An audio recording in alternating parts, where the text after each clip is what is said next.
Good afternoon once again. I'm glad to bring to you number one online talk show, that is Vybezero talk show. Thank you very much for joining us this afternoon at Parkview Hotel in Mombasa. And I'll take this opportunity just to do the introduction as usual. So I'll start from my far left. Hey guys, my name is Sally. Welcome to the show. Hey guys, my name is Kennedy Kene, and I'm happy to be in the show. Hey guys, I'm Faith Nyokabi. I'm privileged and happy to be in the show. And for our viewers, stay tuned as we start the show. Thank you. Asanteni sana kwa kukaribia show ya leo. And I always appreciate you guys for finding time to come and discuss the issues that arises in our community every day. So today usishangae sana na si kizungu kingi sana leo tuna mix ndio maviewers wote waweze kusikia. So leo tunataka kuongea kuhusu about school reopening, which the student reopened in the last 2 weeks, with the form 1 joining in the last 1 week, and we've seen different chronicles, different issues in arise kwa shule, zingine mazuri, mengine ya kuwa moyo na zingine za kutia moyo. Ndio sababu leo tuko hapa kwa Vybezero. Kidogo mtanisamee, kidogo nasikia sauti kidogo, sijui ni njaa ama nini. But mtanisamee, sijakula lunch, nilikuwa nakimbia sana kwa show, kulikuwa na jam kiasi. So kumekuwa na issues za shule reopening, and we are glad that we have parents here. We have students, and also we have experts from the teaching, teacher. So asante sana kwa find time here. So let me just start from a teacher perspective. That is, I'll give Sally to say something about her view on the last 2 weeks about the school reopening chronicles. Just the overall view. Compared to other times of school reopening, you see this, you are starting a new year, yes. A new year and a new term. Yes.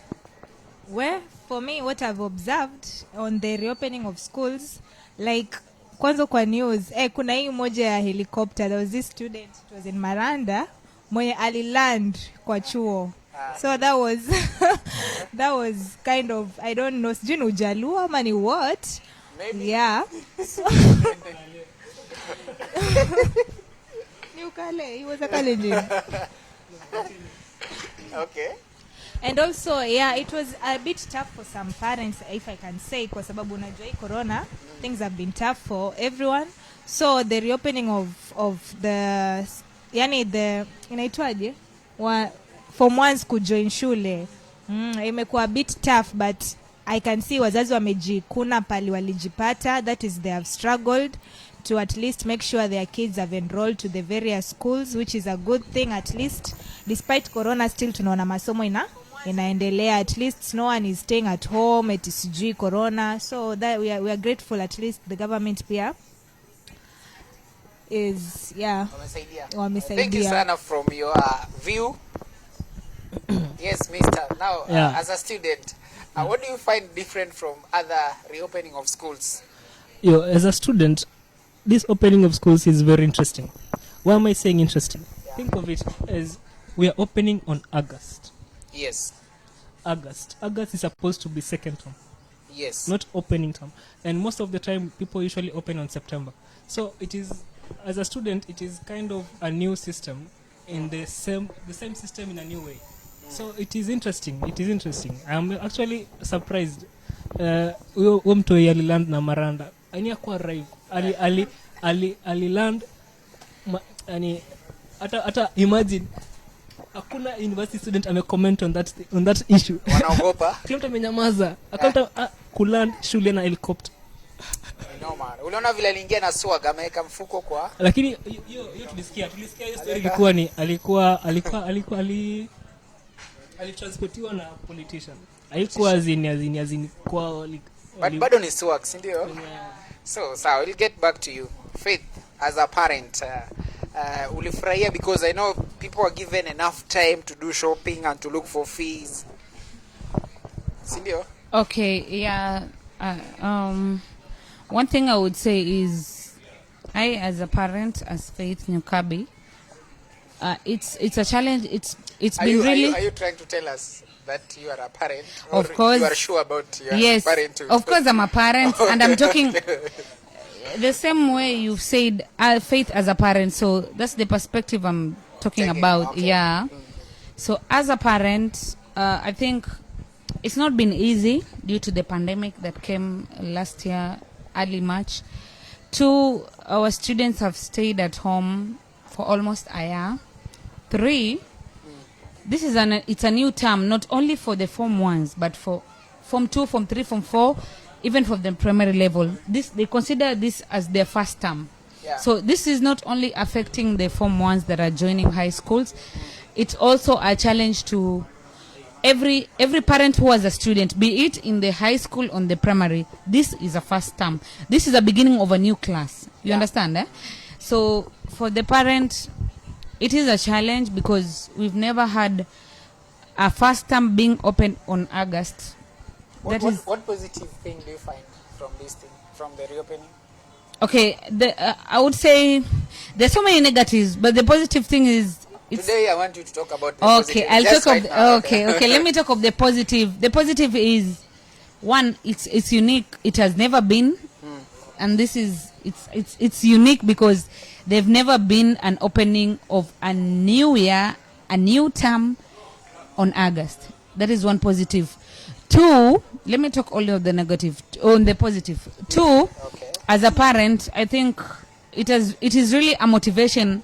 It is a motivation to the parents that during the year, you should not only put your mindset on January, it's when the term begins.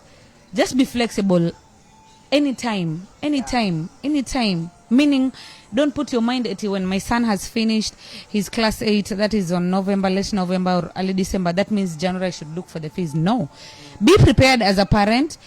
Be always prepared psychologically, and just know any time is a good time for everything. And I believe that the government is doing a lot because we are going to compensate for the 1 year that the students were at home. So this is one of the uniqueness. At least I've been able to take my students, my son, to high school on August. So this, I've even written it on the diary. So you can imagine. So that's something I'm happy as a parent.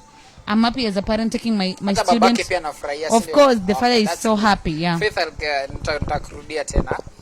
Wacha tumpe student, anasema ni student. Sindio?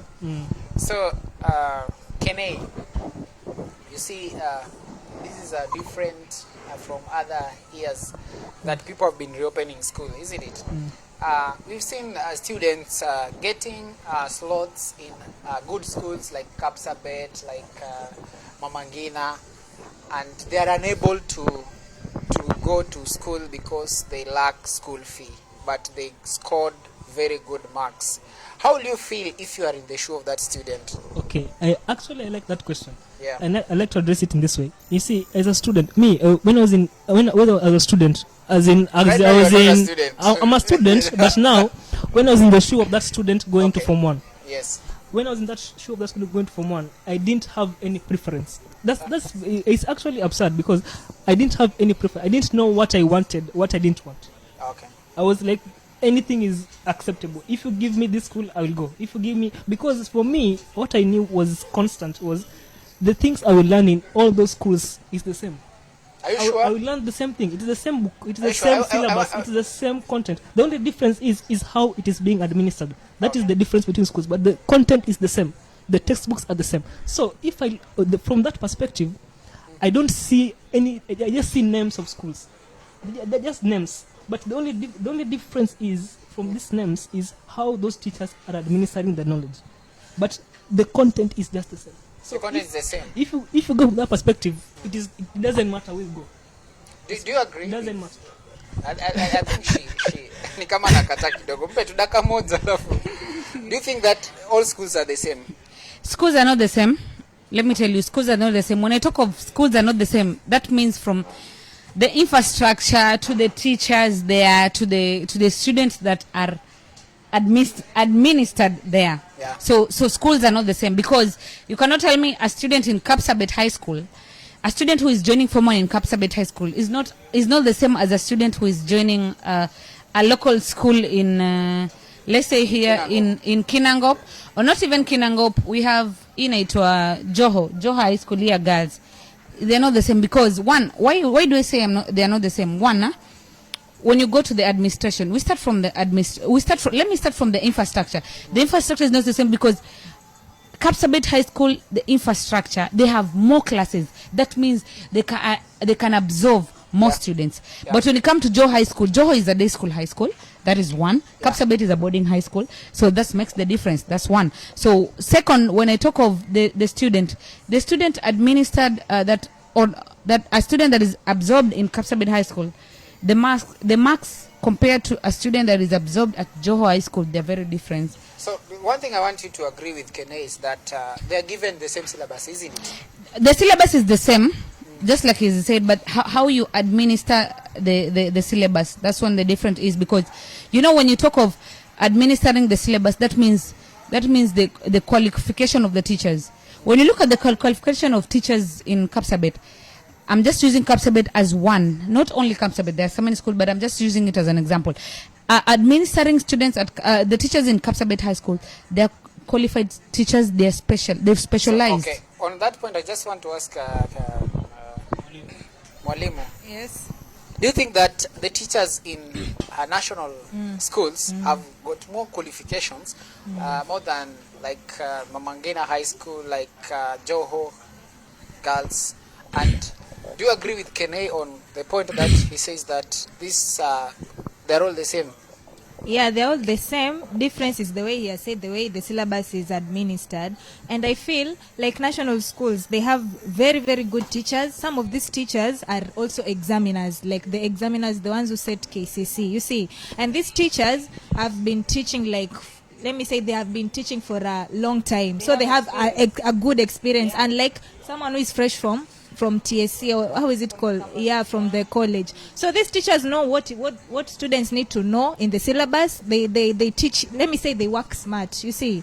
That's why you find national schools, they pass more compared to this local school. As in the teachers like know the areas they need to emphasize on the syllabus, which students need to like read, and how to make their students to be the right way of passing exams. Okay, let me say. Let me ask you on that point. Who makes the student to pass exam? Who makes the student? Yeah. The student, there must be a drive within the student first to pass, but the teacher also contributes towards passing. It means that if a student is in Joho High School and also the one in Mamangina High School, they all have got the same opportunity, right? Yeah, sure. Okay, continue from there. Yeah, they all have I can see Kene, you want to say something. Just finish, then you give. They all have the same opportunity. See, teachers give 25%, but student is the one to give like the 75. Unaona? So inamaanisha mode atakupatia tu like zile ata emphasize zile areas you have to like check on, atakupatia formulas nini, but you as a student, you see, you have to go an extra mile. You read, kwa sababu kupita, you have to read and read and read. So you agree with the Kene that the syllabus is the same, right? Yeah, it's the okay, same. just give me the microphone. Now, I like to first argue on a point she said, then argue on a point she said. So, starting on your point, you say that schools have, national schools have better infrastructure and have better equipments. But now, I like to argue your point on this perspective. Yes, they have beautiful infrastructure, they have the best. But now you see, when you take a bright student, and you put them in an environment where everything is perfect, that student doesn't have that that environmental motivation to want to get more, because now you've given him everything. But now if you take that student and you put that student in an environment where there is scarcity, I mean there's literally not enough things, so that student has to be creative to be able to account for those missing things. So yeah, that means a student in a worse environment is better off than a student in a better environment, because the one in the worst environment is forced by nature to be creative, because now if he's not creative, he will not get the same opportunity as the person in the well Evil. Okay. Yes. Let me say why I say a student who is a student in a national school has better infrastructure and has a good environment to perform. Let me tell you, environment matters. When you take me to a place that the environment is friendly, that means psychologically I'm prepared, my mindset. But when you take me to a school that there is a problem of water, there is a problem of the labs are not enough. So that means when I want to do my lab test, when I want to go to the lab, we have only one lab. And this lab is used by a Form 1, Form 2, Form 3, Form 4. That means we have to wait for the Form 1s after they finish. We use the lab. So that means me as a student that is in a better infrastructure school, he has an opportunity to do what? He can practice more practices, he can make more experiences in the lab compared to this other student. If the lab is only one, so what if I want to test something, but I'm told the lab is occupied? So you see, I have a challenge on that. Two, that means it can lower my performance in terms of what? Because they're very insufficient infrastructure. Infrastructure really matters. Like there was a school in Kakamega, in Trans Nzoia County, Kiminini, if I'm not wrong. The principal said, surely the student was seated in chairs. When I talk of chairs, plastic chairs, a student is supposed to sit in a locker whereby I have a locker whereby I can put my books and I have my own chair. But this student was sitting on chairs, these plastic chairs, whereby I have to write on my palm. You understand? So, and I'm very much close to my next partner. So we are really congested. So when I talk of infrastructure, it means a good environment for this student. When you get a good environment for a student, that means this student is going to perform well. But when I'm writing on my palm and this other student, he has the comfort zone to write on a locker. That means this other student who has the comfort zone of writing on a locker has much better opportunities than me, because I might use my palm, I might get tired. I'm seated in a chair, mind you. So if I want to relax on the locker, I cannot. I have to be stand still. That means I might doze during the lessons. I might feel uncomfortable during the lessons. So that means it hinders my performance. Okay, so when I talk, let me finish. Yes. So when I talk of good infrastructure, yes. Let me just clarify. When I talk of good infrastructure, this only means not only the classes. This contains the labs. This contains the dormitories. Because you cannot tell me I'm in a dormitory whereby I'm sharing my bed with the next person, and this here is the student who has his own bed. Comfort really matters in anything. So when you have good infrastructure, yes, your comfort really matters. So when you have good infrastructure, that means be it the classes, be it the labs, be it the dormitories. This guy is comfort. So it is, yeah, he has, this student has more chances of performing well than, that's what we see. Me as a parent, I really vie for my son or my daughter to go to the best schools. When I talk of the best schools, that means I look at this. Best schools in terms of infrastructure, in terms of security and everything. So infrastructure really matters. But if I have no lab in my school, come on, I won't perform. Okay. So guys, I think we need to move to the next bit. That is the parenthood. I mean, you see, there's a situation whereby this student amequalify vizuri, lakini akiitisha fee. Kama juzi tumeona kuna one of the student alipigwa na babake kwa sababu alitisha fee, anataka kwenda shule kama watu wengine. I think somewhere in Western. What is your view on that? On that story. Anapigwa, wewe ni student, unaenda kuitisha pesa ya school fee ya kwenda shule, ukiuliza babako anakupiga. Na uko na ile tamaa ya kwenda kusoma. What is your view?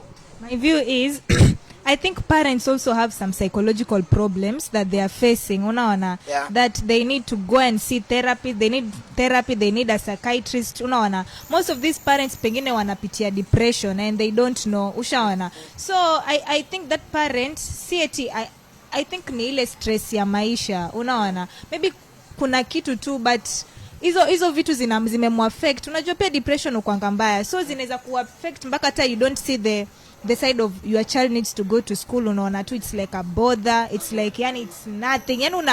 Yani unapata mzazi anachukua tu kiboko ampige, si kupenda kwake definitely. Unaona, so I think also parents have some issues. There is like say economy imekuwa mbaya, parent anapitia, he has no one to talk to, especially for let's say like a man. Unaona, especially men, for men. Unaona, sasa unapata pengine hizi vitu zimepile up.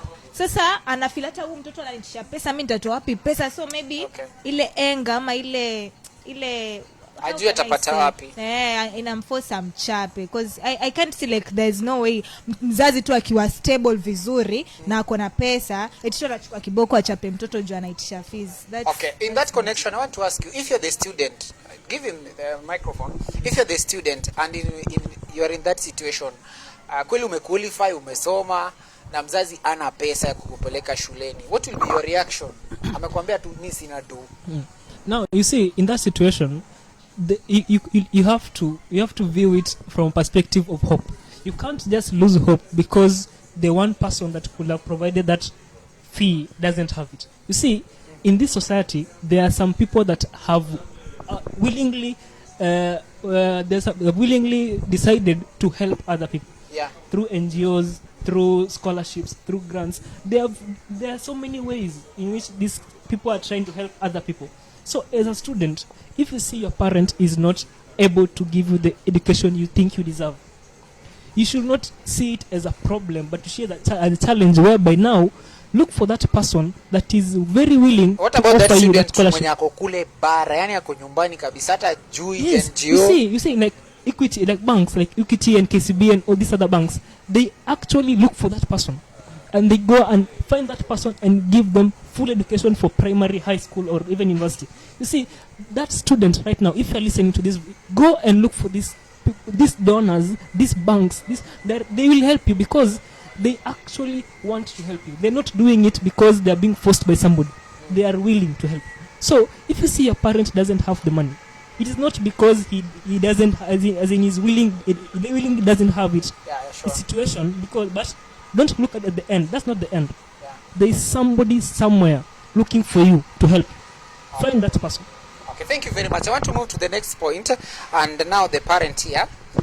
This will be concerned about the shopping. Unapata student wanaenda shule, kuna mwingine amejaziwa ile begi la kwenda shule, amefanya shopping ya kutosha, na huyu mwingine hajafanyiwa ile shopping ya kutosha. Kama yeye sana anakuambia, "Mami, Kenei amejaziwa ile boflo, amewekewa blue band, na wewe hauna uwezo wa kuweka sukari, kuweka chocolate, snacks." What will you tell this student if it is your son? You are in this situation and you don't have enough cash. I, as a parent, one thing I will tell my son is we are not the same. Okay. We are not the same. When I talk, we are not the same. But they have got the means same uniform in school. They've got the same uniform. When I talk of you are not the same, I talk of, as a parent, I talk of, this is me, I'm your parent. Yeah. Kenei has somebody else parent. Ali, you have a different parent. We are not the same in terms of the income, in terms of what we have, in terms of what we have to offer. So what advice I will tell my son, one, we as parents are not the same. We have different incomes. We have different capacities. Two, the second thing I'll tell my parents is, I've taken you to school to go and learn. So if I cannot afford the comfort zone of a blue band or The same faith was talking about comfortability, yes, right? Yes. Ama I'm the same faith. The comfort when I was talking about, it was with the school. Okay. I need you to get two different things. I need you to differentiate the things. So you are the comfort I was talking. Shule lakini si parents. Hapana, sasa wacha nirudi kwa lugha sanifu ya Kiswahili. Siku ati naonea shule. Hapana, shule ikuwe na infrastructure, meaning ikuwe na the basics, ikuwe ready to offer the contact to the students. Yeah. But ningeweka kwa student nikisema hatuko the same, tambia mtoto wangu tuko the same. Hata kama Kenei amejaziwa blue band, maziwa ama mkate, mimi hata kama sitafford hizo things, but one thing I know is si kuna chakula shule. Najua mtoto wangu hata kikosa blue band, there is food atakula. But when I talk of infrastructure, kama hakuna lab hakuna, but kama kuna blue band, it doesn't matter. You still take the porridge like that, you still take the bread without blue band. Let me give her the reaction, and especially before you answer her, I want you to see the scenario. It's just in the connection with this. We've just seen a student landing with you're the one who said so, landing with a helicopter.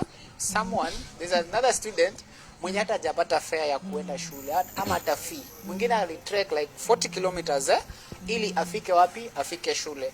What is the scenario between these two students? The scenario lazim. What is the difference? What is your view about these two different students? Because one analetwa na chopa na mwingine ana trek na mwingine hata hajapata fee. Do you think that they will be the same? Kweli wameingia shule pale wako the same uniforms. Wanasema uniform ina make wanakuwa the same. Do you think that mwingine ataview mwenzake kama they are the same level? Huyu mwingine definitely hata view mwenzake as the same level. Gani?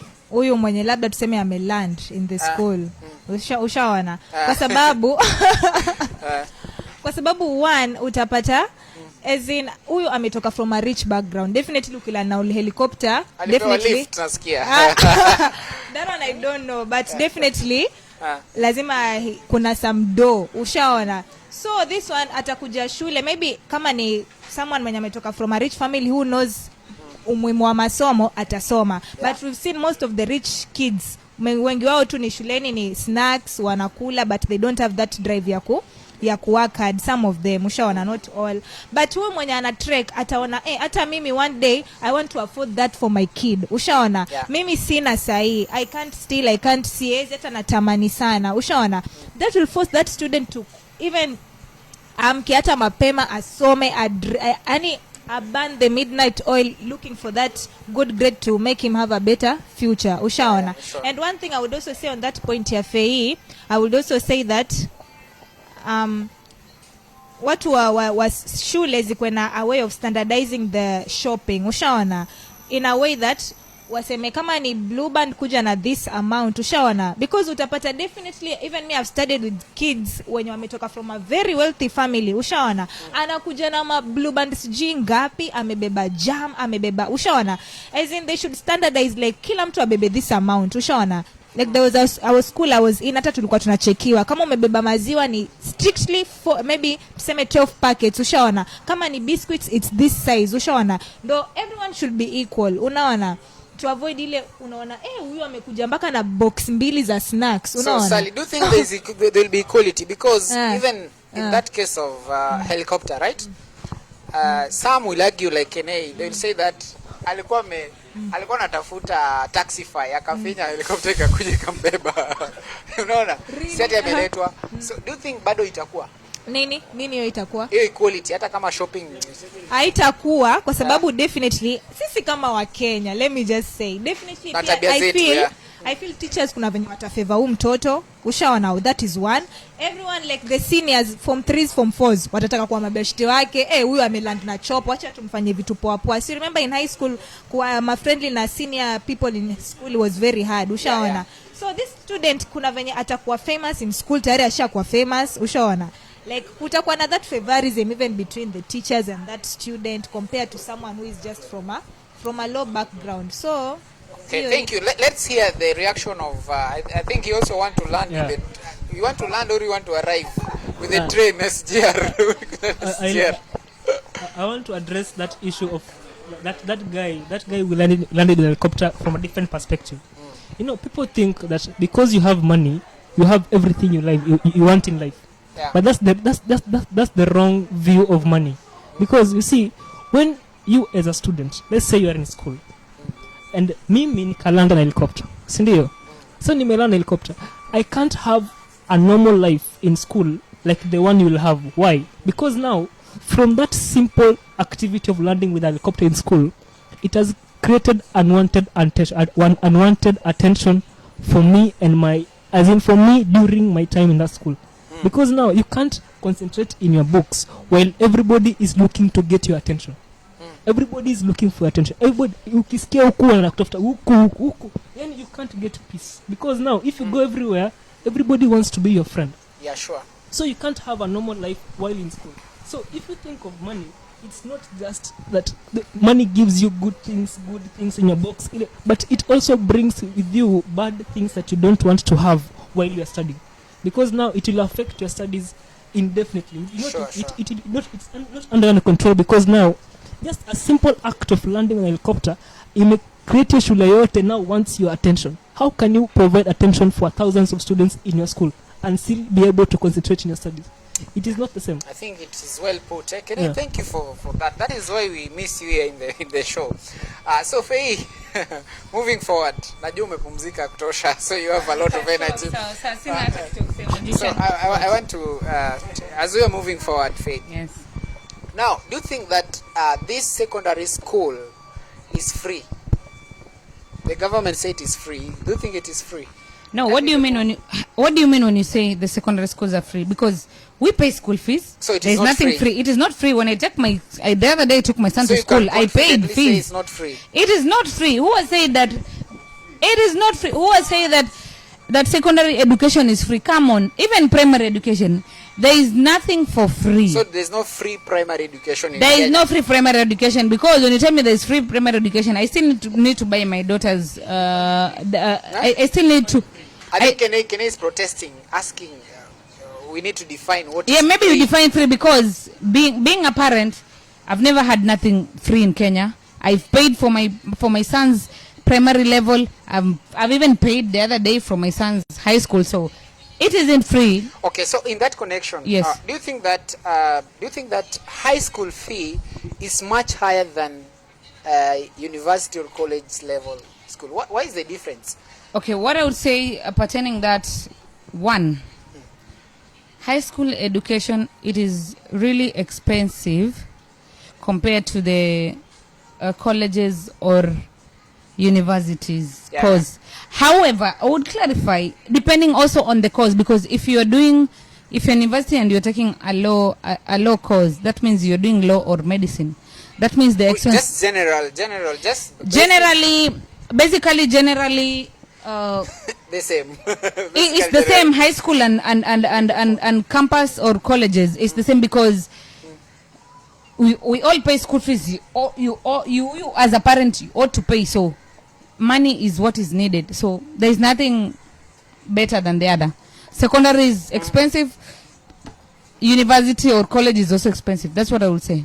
That's what we say. Yes. What is your point? What do you think about the school fee, the free? School fee. You see, the government says secondary and primary school is free. Yes. But when you say free, what do you mean? Do you mean that the parent doesn't pay any? Or do you mean that the parent pays a little? Because from high school, from what I know, primary school fee, tuition fee is around 4,000. Yeah. Then you add the rest, then inafika hiyo pesa kinafika because of schools. School inaongeza sijui PE, inaongeza sijui nini, ndio inafika hiyo bei itafika. But now look at the tuition fee. Tuition fee ya high school, the tuition fee ya primary and tuition fee. The tuition fee exists. Hakuna mtasema nilienda primary sikulipa tuition fee.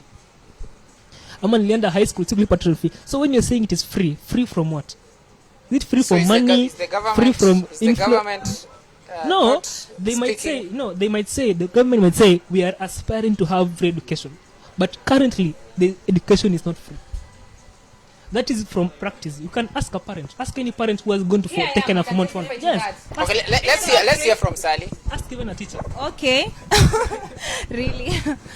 Okay, that free, I feel. Okay, government, we are a third world country, definitely. Ushaona, hatujafika level ya maji. You think so? Yeah, we are third world countries. I'm so sure. Ushaona. I'm very sure. Hebu fanya hivi. Yeah, kwa nataka kuniambia tuko. Sawa. So I feel the government can't like pay for you like literally everything. Unaona, they reduce to you the large amount. Ushaona, like even me, I've been into a public primary school.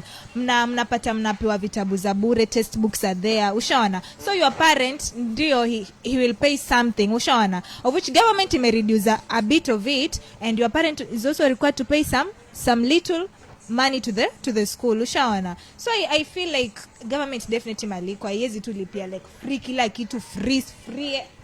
Huyu government angekuwa mtu. Anyway, we are winding up. But we are getting so, there. guys, One day we will get there. government wanachoka. Okay, kindly, we are coming to the end of the show. This point is very essential. So as you wind up, maybe you are parting shot. Not my. Okay, No, not my party shot. My party shot will come later.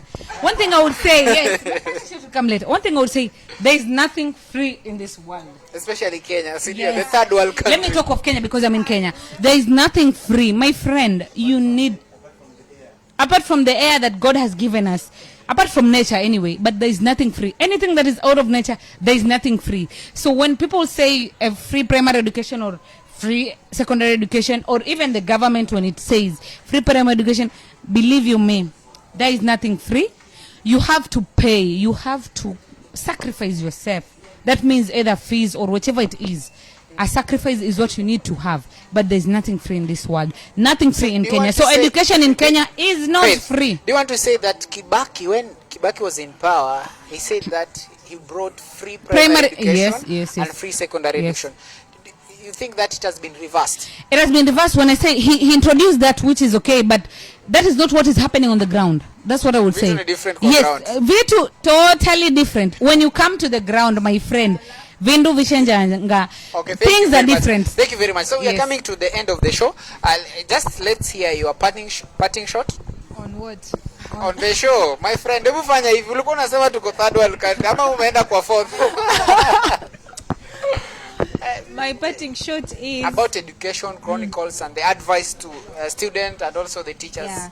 My advice to students is, And parents, yeah. despite the background you're coming from, everyone has the capability to be successful in life. Hata kama mwingine wameland na chopa, we all have that nanio gift yenye Mungu aliinstall in us. We can all be successful. So work hard. Usiangalie tu wewe ameletwa na chopa. Wewe pia work hard, pia siku moja you can take your kids to Ama uletwe na good train, schools. si ndio? Yeah, so let's all work hard. Hata kama wewe pia umetoka from a rich family, work hard, pesa uisha. So Lakini ukiwa na nzuri. yeah, it's also good. So another thing is in terms of the government, pia isaidie pia in terms of secondary is a bit expensive.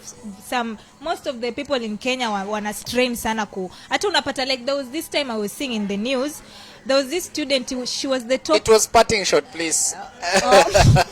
Yeah, so the government isaidie, and yeah, the students who cannot afford to go to this secondary school, please government assist where you can, at least everyone to get that opportunity of going to school. Shout out to your shout out to my friends who are watching me. Shout out to Alex, thanks for supporting us. Yeah, I appreciate. Now tell your friends what to support. Yeah, we have t-shirts, by the way. Thank you very much.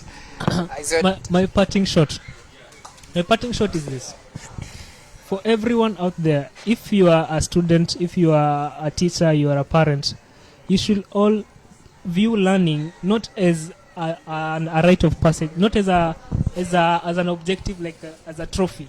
You should just flash a certificate to people. No, view learning as an experience that it improves your life. It builds you from where you are to where you want to be. Learning is a process. You don't just get a certificate, flash it, and now you are good. No, hii certificate ya kwanza utapata, it's just the first. Na utakuja upate kila mtu ako nayo. Now what next? So view learning as an experience of growth. Hey, wisdom detected. Yeah. Shout out to you guys. Shout out to comrades watu mote. Thank you very much. Now here she comes. Okay. Imagine I'll be very short, as it is parting shot, isn't it? Yeah. One thing I would say, as a parent, get acquainted with your son or your daughter. That means the student. Let the student know where he's coming from.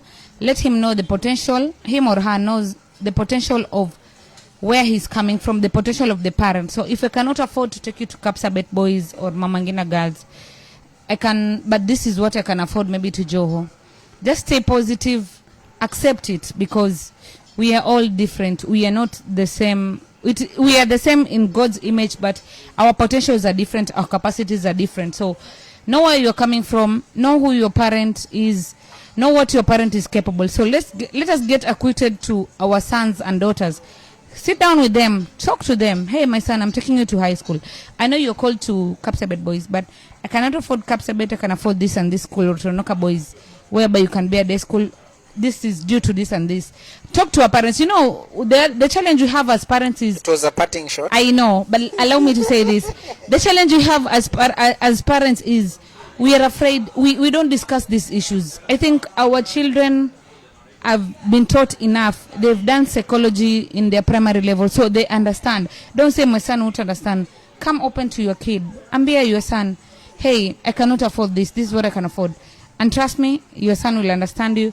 Take him to where your potential is. We don't have to compare ourselves with others. Lastly, I would say is, as parents, as teachers, as students, it is a collective responsibility. When I say it is a collective responsibility, it is not me as a parent alone. No. As a student, also play your role. as a parent, as a teacher, play your role. So it is a collective responsibility. I play my role as a parent, play your role as a student, play your role as a teacher. So we, as we gather ourselves as parents, as teachers, as students, that's when we are able to achieve the end results, and the end results are positive. So challenges are there in life. The pandemic is here. We are facing a lot of challenges, but I believe we can. So if you've not taken your daughter or your son to school, take him to school.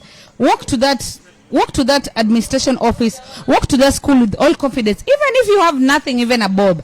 I believe our CS said, our CS of education, Mr. Magoha, His Excellency, he said, there is no teacher or there is no principal that will chase a student back home. Kabisa, sijatumwa. I'm talking this just openly because I'm a parent. Okay. There is no, when you take your kid to school, or your son or being your daughter to high school, because right now we are taking our kids to high school. There is no parent, there is no teacher, or there is no accountant or any principal that will tell you, go back, you've not paid anything. No. Walk there with much confidence as a parent. Express yourself. I believe you as a parent, you know your responsibility. Hiyo ni Kenya ndo naongelea. Ine Kenya, niko Kenya na naongelea kuhusu Kenya because mimi ni Mkenya na mimi ni mzazi wa Kenya. Walk there with all confidence. Express yourself because you know your responsibility. You know you have to pay fees. So express yourself. The principal is just a human being like me and you, and he's also a parent. So express yourself there, I believe. Okay, thank you. Yes. Thank you very much. So shout out to your... I'm shouting out to my sister-in-law, Ruth Mjeni at Mudaiga. Thank you for liking our show. Thank you for following us on our one and only talk show, Vybezero Talk Show. I'm shouting out to Sarah Nyakina. I believe you are now watching. Thank you so much for your support, for your comfort. And I'm shouting out to everyone, whoever you are, even if you've never commented or never liked our page. This is an opportunity for you so that next time I can shout to your name. Come on, continue liking our page and say something to our show. Thank you very much for our viewers. God bless you. Thank you very much. Show yetu imeshika. Si ndio? Yeah. So very energetic lady. Najua nimemkata too short. But next time utakuwa na time ya kuongea sana. So guys, as we are coming to an end of today's topic, another aspect that we didn't really mention is that depression is real. Nani alisema kiasi? Sadi alisema kiasi. Depression is real, and students wenye hawajapata opportunity ya kujoin shule juu ya kukosa pesa ama school fee ama juu ya shopping, don't hang yourself, don't kill yourself because haujapata opportunity. Just vile Kenya amesema ya kwamba there is still hope. Hata kama hujapata, utapata na utajoin shule. So don't feel depressed na useme ya kwamba sina maana ya kuishi, wacha tu nijue. Usijinyonge. You still have a great future ahead of you. Just be patient and know that things will work out. And even the parents who have not gotten enough school fee to take their kids to school, just try to talk to people, try to find out how your kid can go to school, and I believe that you will find that solution. So if even you don't kill yourself, talk it out. Talk to the authority, go to school just the way Feia may put. Unaweza enda tu shule pale uji explain vizuri na maneno ni kuongea, si ndio? Kuongea na kuelewana. So that is why we are here, and that is why we bring you this number one online talk show, that is Vybezero Talk Show, so that we can chat the way forward and find solution for the issues that affect us in the community. And coming to the end of the show, thank you very much guys for finding time to come and share your views on the school reopening chronicles. Thank you very much. I know somebody has listened and they are going to act upon your points. So guys, asanteni sana tena, na next time kuja. Karibu. Next time tutaongeza juice. Najua naona energy ilikuwa inapungua kidogo. And also mmekunywa, mmezieka kule kando. And also, without forgetting the people behind the camera, that is Joram Mwandawiro, our only director of the show. And ndio maana mnaona hizi picha ziko clear, hivi na sauti pia mnasikia iko clear. So thank you very much Joram. And any other person who is following us on Vybezero Talk Show on Facebook and Instagram and also YouTube, thank you very much. Your continuous support will really help the show kushika. So I'm coming to the end of the show. My name is Justo, your host at Vybezero Talk Show. Have a great week ahead as you plan to start a new week, and things are going to be even much better than last week.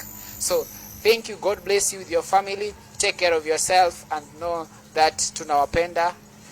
Simalizie. Talk yetu show tunawapenda sana sana sana kabisa. We love you so much. Yes. We love you. We appreciate you. Continue watching us and supporting us. Yeah. Thank you very much, guys. See you next week, same place, same time.